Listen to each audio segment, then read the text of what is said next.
بفجر فما أحلم حياه، يقضي على الليل أولاه وأخراه. من لي بنور من الآثم ينقذنا، إذا أحباتنا في غيهب تاهوا. يا أيها الفاجر كم لي فيك من آمل، أرى برؤياته ماض أضعناه. بالله يا شيخنا ما بال أماتنا، قد ضيعت مجدنا حتى نسيناه.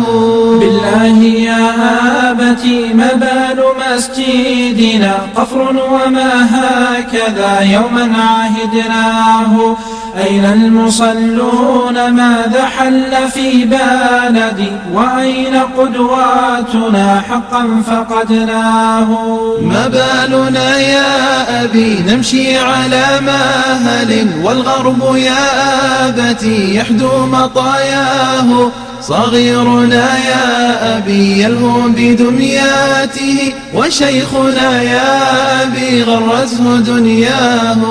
نشكو إلى الله جهلا من أحباتنا، نشكو إلى الله منهم ما لقيناه.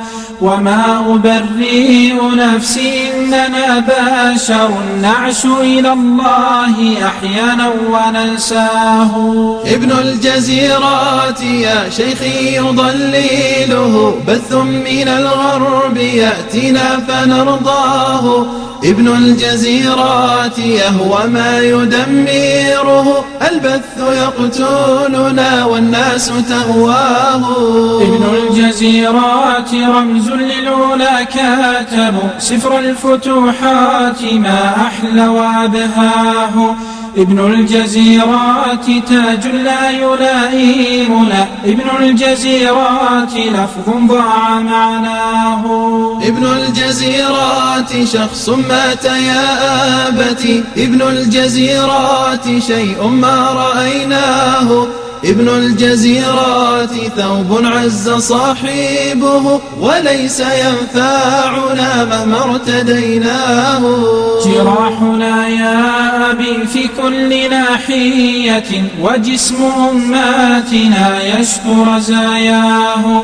وفي كسوف بنيات تعاتبنا، فننزوي خاجلا مما فعلناه.